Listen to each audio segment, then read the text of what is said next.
자, 우리 옆에 분들과 다시 한번 인사하겠습니다. 오늘 정말 잘 오셨습니다. 자, 은혜 받기 원합니다. 여러분, 무더운 날씨입니다. 이 무더운 날씨 가운데도 불구하고 주님의 몸된 교회에 나와서 예배드리는 여러분들의 심령 가운데 세상이 줄 수 없는 평안과 기쁨이 함께 하시게 되시기를 주님의 이름으로 축복합니다. 자, 오늘 우리가 읽은 이 본문을 보면 이 성벽을 재건하던 느헤미야와 이스라엘 백성들이 큰 혼란에 빠진 것을 볼 수 있는데요. 자, 왜냐하면 그들이 성벽을 재건하는 중에 하필이면 흉년이 찾아오게 되었고, 바로 이 과정에서 힘 있는 자들이 힘없는 자들을 착취했기 때문입니다. 자, 5장 1절부터 5절을 보면 힘 있는 사람이 힘없는 사람들을 어떻게 착취했는지에 대한 내용이 자세히 나오는데요. 자, 2절부터 3절을 보니까 가난한 자들이 양식을 얻고자 부자들에게 밭과 포도원과 집을 저당 잡혔다고 하죠. 자, 4절을 보니까 이들이 자신들을 다스리고 있는 바사왕에게 막대한 세금을 내고자 부자들에게 빚을 졌다라는 내용도 나오고 있습니다. 자, 심지어 이들의 형편이 너무 어렵다 보니까 가난한 자들이 자신의 자녀들을 부자들에게 종으로 팔아넘겼다라는 내용이 나옵니다. 자, 그래서 5절을 보면 그들이 이렇게 탄식을 하는 것을 볼 수 있죠. 우리들의 자녀와 그들의 자녀는 별로 다를 바가 없는데 우리들은 자녀들을 종으로 팔면서도 그들을 다시금 데려올 힘이 없구나. 자, 여러분 어때요? 참 비참하게 느껴지죠.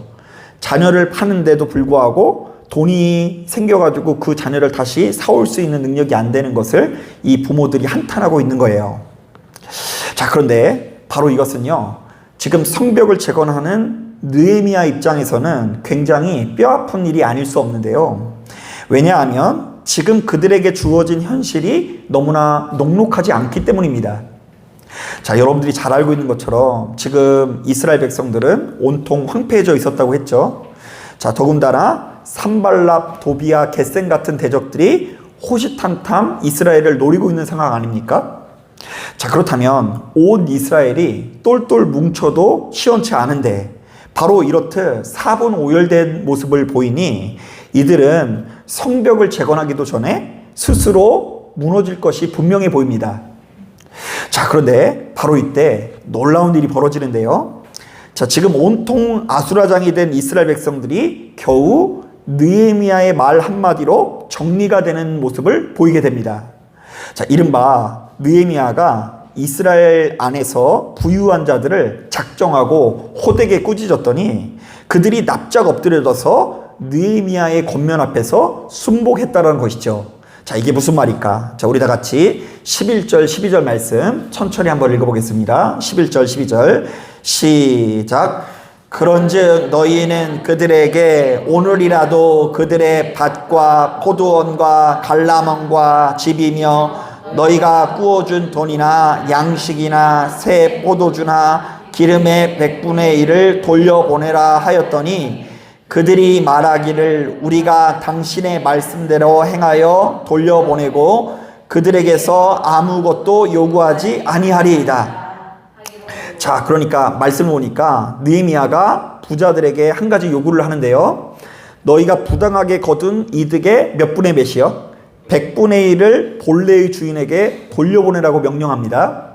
자, 그런데 부자들은 다른 여타의 핑계를 대지 않고 느헤미야의 말에 철저히 순복하고요. 자신들은 더 이상 가난한 자들을 착취하지 않겠다라고 맹세를 합니다.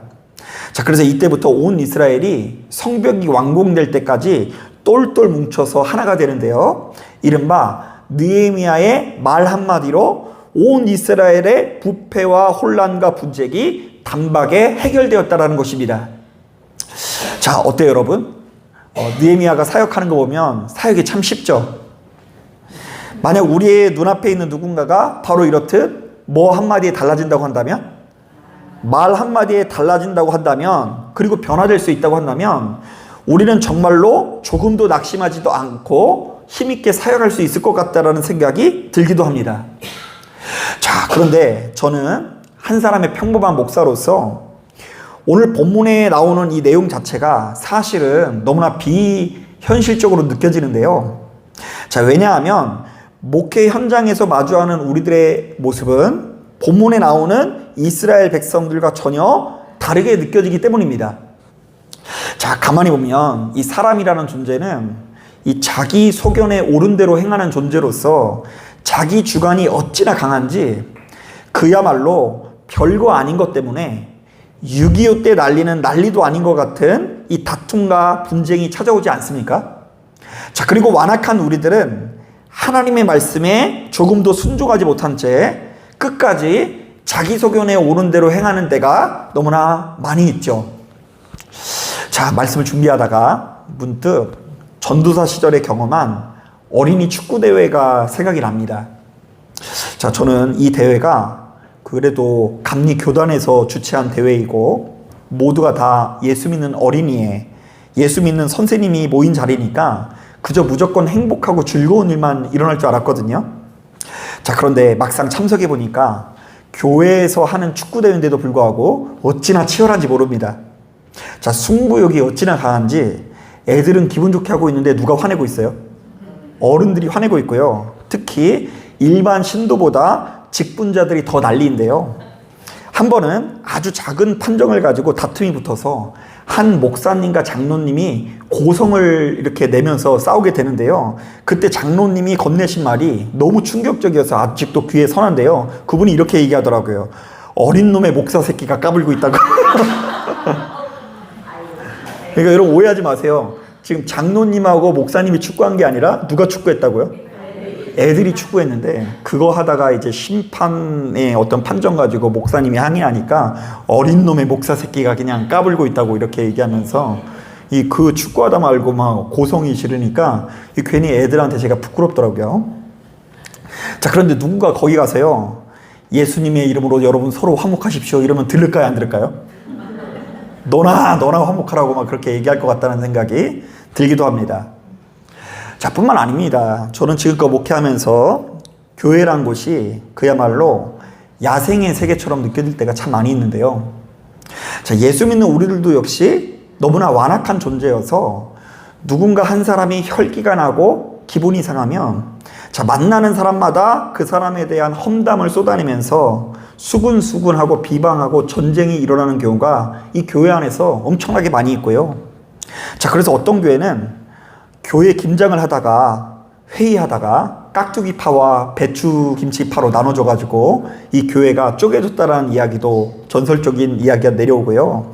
또 최근에는 어떤 교회는 담임 목사파와 원로 목사파로 나뉘어져서 용역 깡패가 동원이 돼가지고 서로 막 소화기를 뿌리고 싸움을 벌였다라는 이 뉴스가 우리에게 들려오기도 합니다. 자, 그런데 마찬가지로 거기에 가가지고 누군가가 예수님의 이름으로 서로 화목하십시오 이렇게 이야기하면 서로가 아멘 하면서 화목할 수 있을까요? 자, 저는 솔직히 이런 이야기가 불가능하게 느껴질 때가 참 많습니다. 자, 어떤 면에서는 지금도 저 나름대로 열심히 목회를 하고 있으나 자, 지금 우리 교인들 모두가 한 형제요 자매라고 말하는 것은 저도 어디 가서 그렇게 자신 있게 말하지는 못할 것 같다는 생각이 들기도 해요. 여러분, 우리 예진교회가 한 형제요 자매인 것을 믿으십니까? 감사해요. 근데 좀 아멘이 시원찮은 것 같아요. 그리고 이제 한 형제요 자매라는 것을 주변 사람들에게 이야기하는 게 자신 있게 이야기는 못할 것 같다는 생각이 들어요. 여러분, 지금 약간 껄쩍지근 웃으시는 분들은요, 지금 뭔가 알고 계시는 눈빛인데 몰라도 돼요. 몰라도 그냥 웃자고 드린 말씀이에요. 자, 그런데 오늘 우리가 읽은 본문에는 이러한 현실과는 달리 느헤미야가 겨우 말 몇 마디로요? 한마디로 모든 다툼과 분쟁과 혼란을 정리하는데요. 자, 도대체 그 비결은 무엇일까요? 자, 물론 그 이유가 여러 가지가 있을 것 같아요. 일단 느헤미야가 당시 시대 최강대국이었던 바사 제국의 고위 관료였다는 것도 한몫하는 것 같아요. 힘 있는 자죠. 또한 14절부터 19절을 보면 그가 고위 관료임에도 불구하고 총독의 녹을 먹지 않고 누구보다 헌신적인 삶을 사는 걸 보게 돼요. 자, 그러니까 이제 가장 검소한 모습으로 헌신적으로 하니까 가장 높은 사람이 모범을 보이니까 이 사람의 말을 따를 수밖에 없던 거죠. 자, 그런데 저는 오늘 본문 자체만 좀 주목해 보려고 하는데요. 자, 유독 7절 말씀이 눈에 들어오더라고요. 자, 우리 6절, 7절 말씀 같이 한번 읽어보겠습니다. 6절, 7절 시작. 내가 백성의 부르짖음과 이런 말을 듣고 크게 노하였으나 깊이 생각하고 귀족들과 민작들을 꾸짖어 그들에게 이르기를 됐어요. 자, 지금 느헤미야가 부자들의 태도를 보고 크게 노하였으나 어떻게 했다고 하죠? 바로 이야기하지 않고 어떻게 했다고요? 깊이 생각했다라고 하는데요. 자, 바로 이것은 크게 세 가지로 해석해 볼 수 있을 것 같아요. 자, 한번 따라해 보겠습니다. 느헤미야가 화가 났지만 자신의 감정을 다스리는 시간을 가졌다. 네, 한 번 더 따라하겠습니다. 느헤미야는 사서로운 감정으로 화를 입 밖에 내지 않았다. 한 번 더 따라하겠습니다. 느헤미야는 감정을 가라앉히고 어떻게 말할지를 고민해 보았다. 네. 자, 그러니까 느헤미야가 권위 있었던 것은 그가 벼슬이 높았기 때문이기도 하고 모범을 보였기 때문이기도 하지만 그의 말에 권세가 있을 수 있었던 것은 화가 많이 났지만 어떻게 했다고요? 깊이 생각하고 자신의 감정을 감추고 다스리고 갈무리해서 어떻게 해야 정말로 하나님께서 기뻐하시는 말이고 언행인지를 고민해 보았는데 바로 이러한 태도로 인해서 느헤미야의 말과 행실이 권위 있을 수 있다라고 이 본문이 증언하고 있는 거예요. 자, 실제로 오늘 우리가 읽은 본문을 꼼꼼히 묵상해 보면 느헤미야는 자기가 높은 사람이라고 해서 사사로운 감정이나 혈기를 앞세우지 않고요. 시종일관 하나님의 뜻을 앞세우고 있는데요. 자, 우리 다 같이 9절 말씀 같이 한번 읽어보겠습니다. 9절 시작. 내가 또 이르기를 너희의 소행이 좋지 못하도다. 우리의 대적 이방 사람의 비방을 생각하고 우리 하나님을 경외하는 가운데 행할 것이 아니냐. 자, 이게 무슨 말이냐면 하나님 두려운 줄 알고 살아야 할 것 아닙니까? 라고 이야기하는 거예요. 자, 사사로운 자기의 감정과 혈기를 앞세우는 것이 아니라 누구를 두려워하는 인생이 되라고요? 하나님을 두려워하는 인생이 되라고 권면하면서 하나님의 뜻을 앞세웁니다. 자, 계속해서 우리 다 같이 13절도 함께 읽어보겠습니다. 시작. 내가 옷자락을 털며 이르기를 이 말대로 행하지 아니하는 자는 모두 하나님이 또한 이와 같이 그 집과 산업에서 털어버리실지니 그는 곧 이렇게 털려서 빈손이 될지로다 하매 회중이 다 아멘하고 여호와를 찬송하고 백성들이 그 말한 대로 행하였느니라. 자, 이게 무슨 말일까? 자, 제가 좀 더 쉬운 번역으로 옮겨왔으니까 한번 들어보세요. 그리고 나는 내 옷자락을 털며 말했다. 이 말을 지키지 않으면 누구든지 하나님께서 이렇게 털어버리실 것이요 그의 성전에 들어가서 주시는 것을 받아먹지 못하고 빈털터리로 털려날 것이요 온 회중은 아멘하며 여호와를 찬양하였다. 이렇게 해서 백성은 서약한 대로 하였다. 자, 그러니까 느헤미야의 모든 권면과 조언 안에 누구의 뜻이 담겨져 있어요? 하나님의 뜻이 담겨져 있어요. 내가 높은 사람이니까 나의 말을 듣지 않으면 너희들은 다 죽임을 당할 것이다 라고 이야기하는 것이 아니라 우리가 하나님을 믿는 사람이니까 하나님 앞에서 선하게 살기로 작정해보자고, 맹세해보자고, 우리가 하나님 앞에서 선하고 아름다운 모습으로 살아가자고 할 때에 그 말이 그 자리에 앉아 있었던 모든 사람들에게 설득력 있게 들려서 모두가 다 아멘하면서 화답하면서 누구를 찬양했다고요? 하나님을 찬양하는 역사가 일어났다라는 거예요. 자, 그러니까 하나님을 믿는 우리들은 바로 이 말씀을 묵상하면서 스스로의 모습을 끝없이 점검해 봐야 되는데요. 자, 이른바 지금 나의 눈앞에 아무리 불의하고 못마땅한 것들이 있을지라도 일단은 나의 혈기를 다스리는 것이 먼저라는 것이고요. 또한 하나님을 믿는 우리들은 수시로 기도하면서 무엇이 하나님께서 기뻐하시는 뜻인지를 분명히 하고 바로 그것을 내 인생에 앞세울 때에 우리의 인생이 보다 권위 있는 인생이 될 수 있다라고 권면하고 있는 것입니다. 실제로 잠언서에도 이런 말씀이 있습니다. 미련한 자는 당장 분노를 나타내거니와 슬기로운 자는 수욕을 참느니라. 유순한 대답은 분노를 쉬게 하여도 과격한 말은 노를 격동하느니라. 여러분, 공교롭게도 오늘 제가 아침에 그 민수기 20장을 읽었는데 이런 내용이 나오더라고요. 자, 민수기 20장을 보면 모세와 아론이 이스라엘 백성들에게 아주 많이 화가 납니다. 자, 그런데 그 말씀을 읽어보면 모세와 아론이 화가 좀 날만한 것 같아요. 왜 화가 났는지 한번 들어보세요. 그들이 뭐라고 불평하는지 들어보세요. 형제들이 여호와 앞에서 죽을 때에 우리도 죽었더라면 좋을 뻔하였도다. 너희가 어찌하여 우리를 이 광야로 인도하여 우리와 우리의 짐승이 다 여기서 죽게 하느냐? 너희가 어찌하여 우리를 애굽에서 나오게 하여 이 나쁜 곳으로 인도하였느냐? 이곳에는 파종할 곳이 없고 무화과도 없고 포도도 없고 석류도 없고 마실 물도 없도다. 자, 여러분, 이런 얘기 들으니까 지금 기분이 나쁠 것 같아요? 안 나쁠 것 같아요? 아무리 모세가 선지자지만 화가 확 날 것 같죠. 그래서 모세는 혈기가 나서 하나님께서 치라고 하시는 이 반석을 치긴 쳤는데 한 번 친 게 아니라 몇 번 쳤다고요? 예, 2번을 거듭해서 힘차게 내리치게 되는데요. 아마 제가 보았을 때 보통 성질을 내면서 친 게 아닌 것 같아요. 그랬더니 하나님께서 약속한 대로 물줄기는 세차게 나왔지만 하나님께서 모세에게 그 순간 이렇게 책망하십니다. 너희가 나를 믿지 아니하고 이스라엘 자손의 목전에서 내 거룩함을 나타내지 아니한 거로 내가 너희에게 준 약속의 땅에 들어가지 못하리라. 자, 그러니까 이유를 막론하고 하나님의 인도함을 받는 이 선지자로서 화를 내고 혈기를 낼 때에 바로 그 모세가 약속의 땅을 누린다, 못 누린다? 예, 누리지 못한다는 이야기예요. 아무리 화날 만한 이유가 있을지라도 하나님께서는 이 모세의 손을 그저 무조건 들어주신 것이 아니라 너희가 나의 거룩함을 드러내지 못했기 때문에 하나님께서 약속하신 땅을 누릴 수 없다라고 말씀하고 계세요.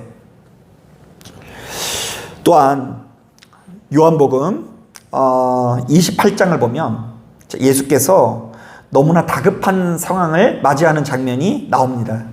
내일 새벽 예배 때 준비한 말씀이에요. 벌써 이렇게 땡겨서 말씀을 전하네요. 자, 그 말씀을 보면요. 요한복음 18장을 보면 이른바 대제사장과 바리새인들이 경비병을 이끌고 예수를 체포하려고 하는데요. 자, 그러자 베드로는 칼을 빼서 말고라는 사람의 귀를 어떻게 해버리죠? 자, 베어버립니다. 자, 여러분 어때요?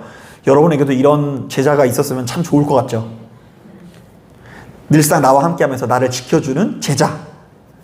자, 그런데 바로 이런 상황 속에서 예수께서는 베드로에게 이렇게 말씀하십니다. 칼을 칼집에 꽂으라. 아버지께서 주신 잔을 내가 마시지 아니하겠느냐. 자, 쉽게 말하면 지금 베드로가 보이는 난폭한 태도는 하나님의 일을 이루는 데 있어서 조금도 도움이 되지 않는다라는 이야기를 하시는 것입니다. 자, 바로 이런 점에서 오늘 우리가 읽은 이 본문에 나오는 이 느헤미야의 태도는 몹시도 지혜로운 태도처럼 보이는데요. 자, 그는 이스라엘 백성들이 자신들의 눈앞에서 아무리 형편없는 모습을 보일지라도 또한 자신의 심령이 뒤집힐 만큼 분노가 치밀지라도 그것을 다스릴 수 있는 지혜가 있었다라는 것입니다. 자, 그래서 그는 크게 노하였으나 어떻게 했다고요? 깊이 어떻게 했다? 생각했다고 하는데요. 자, 이것은 느헤미야가 하나님을 믿는 사람으로서 자신의 화를 다스리는 시간을 가졌다라는 것이고요. 또한 사사로운 감정으로 성을 내지 않았다라는 것이고요. 잠깐의 감정에 휘둘리면서 이 실수하는 인생이 아니라 어떻게 말하는 것이 지혜로운 것인지를 고민했다라는 것인데요. 자, 그러자 온 이스라엘 백성들이 바로 이렇게 지혜로운 느헤미야의 말에 순복하면서 하나님의 뜻을 따르게 되는 것을 볼 수 있어요. 자, 한번 따라 보겠습니다. 100번 잘하는 것도 좋지만 한 번 실수하지 않는 것도 중요하다. 100번 잘해도 몇 번 못하면 무너진다고요?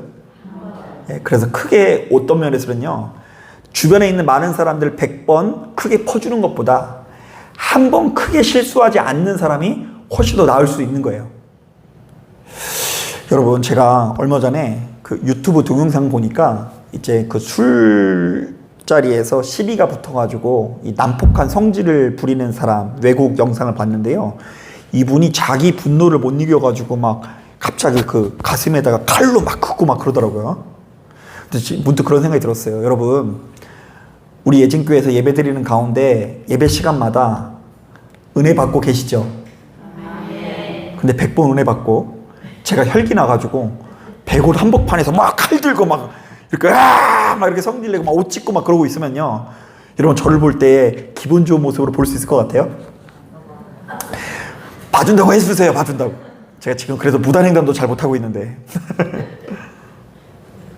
100번 잘하는 것도 중요하지만 지도자로서, 직분자로서, 예수 믿는 사람으로서 한 번 실수하지 않는 것이 되게 중요해요.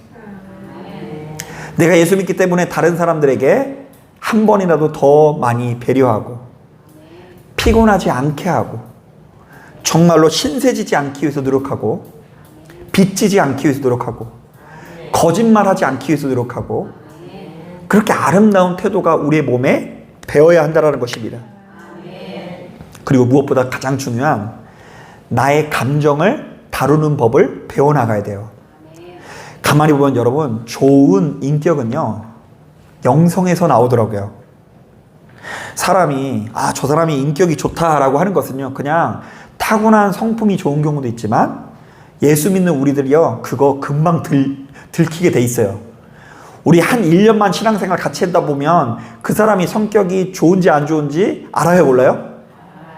알죠. 어떤 부분에서 답답하고 어떤 부분에서 시원하고 어떤 부분에서 좋은 성품을 가지고 있고 어떤 사람이 누가 장점인지 단점인지 다 알고 있잖아요. 그런데 겪으면 겪을수록 누군가가 좋다라는 것은 사실은 그 사람이 타고난 성품이 좋은 게 아니라 영성이 깊은 거예요. 하나님과의 관계가 깊은 것입니다. 이른바 우리의 마음이 자꾸 하나님을 만나니까 우리의 마음이 자꾸만 누구의 모습으로 변화된다라고요? 하나님의 모습으로 변화되는 것입니다. 자, 그렇기 때문에 예수 믿는 우리들은 그 무엇보다 하나님의 이름으로 자신의 감정을 잘 다루어내는 능력이 키워져야 되는데요. 자, 한번 따라해 보겠습니다. 예수 믿는 우리들은 내가 하고 싶은 말을 내려놓고 깊이 생각해야 된다. 네, 하고 싶은 말이라고 해서 다 하지 말고 깊이 어떻게 된다고요? 생각하는 게 영성이에요. 또 한번 따라해 보겠습니다. 예수 믿는 우리들은 깊이 생각하면서 자신의 감정을 다스릴 수 있어야 한다. 예. 그래서 어떤 면에서 기도를 우리가 끊임없이 하는데도 불구하고 마음을 다스리지 못하고 내가 하고 싶은 말을 내려놓지 못하는 것만큼 비극은 없는 거예요. 왜냐하면요, 기도를 안 하는 사람이 어쩌다 실수하면 자신의 상태를 금방 알아요. 자기가 믿음이 좋지 않은데 이렇게 큰 실수를 했다. 이걸 잽싸게 알아가지고 다시 회개하는 자리로 나올 수 있지만, 기도를 많이 하는데도 불구하고 말과 그 마음가짐이 바뀌지 않는 사람들은 자기 자신의 상태를 쉽게 발견하지 못하는 거예요. 그래서 저 같은 경우도 막상 목회를 해보니까 이게 제일 무서운 게 뭐냐면요, 이 매일같이 이 강단에 올라서 말씀을 전하잖아요. 그래서 제가 그냥 뭐든지 다 잘하고 수준 있는 것처럼 느껴질 때가 있어요. 자, 그런데 실제로는 안 그렇거든요. 정말로 냉정하게 바라보면 나도 역시 하고 싶은 말을 참지 못하고 나의 마음을 다스리지 못할 때가 분명히 계속해서 끊임없이 발생하는데요. 자, 그것의 경고함을 받아서 끊임없이 돌이키고 뉘우치는 것이 하나님께서 진짜 우리에게 요구하시는 삶의 자세라는 것입니다. 자, 제가 바로 이런 관점에서 내일 성도님들과 함께 이 제자훈련 교재, 내일 성도님들과 함께 나눌 제자훈련 교재를 읽는데요. 거기에 마침 이런 내용이 나오더라고요. 한번 들어보세요. 예수님이 우리와 함께하는 삶에도 기쁨이 사라지는 때가 있으며 무엇인가를 열심히 노력하기는 하지만 실패하는 일이 생기는 것을 경험하게 됩니다. 왜 이런 일이 생기는 것일까요? 우리의 자아가 너무 강하게 살아있기 때문입니다. 우리의 자아가 너무 강하게 살아있기 때문에 우리 안에 예수께서 계시면서도 아무런 역사도 행하실 수 없는 것입니다. 자, 우리 예수님의 이름이 임마누엘이라고 알려져 있죠. 임마누엘은 하나님께서 우리와 어떻게 하심이라? 근데 하나님이 함께 해주시는데 왜 우리의 인생이 달라지지 않는다고요? 우리의 무엇이 강하다? 자아가 강해서. 우리의 자아가 너무 강해서 하나님께서 뭘 시켜도 도무지 들어먹질 않으니까 우리의 삶이 하나도 안 변한 것처럼 느껴진다는 거예요. 자, 저는 바로 이 내용을 읽으면서 이번 시간에도 참 공감을 많이 했는데요. 참 맞는 말 같아요. 여러분, 우리가 그저 예수 이름 붙들고 가만히 있으면 되는데 우리의 성질을 좀만 죽이고 그냥 기다리면 되는데 우리가 하나님께서 일하시기도 전에 가는 곳마다 우리가 앞장서서 미련한 일을 행하고 똥꼬집을 부리고 밥상을 뒤엎어서 불로 태워버리고 이 사람 저 사람에게 독화살을 쏘면서 피곤케 하니까 모든 것이 주님의 뜻에 살아나는 것이 아니라 내가 가는 곳곳마다 사실은 이 평탄하지 못한 일들이 일어나게 된다라는 것입니다. 자, 그거 무엇 때문일까요? 무엇 때문일까요?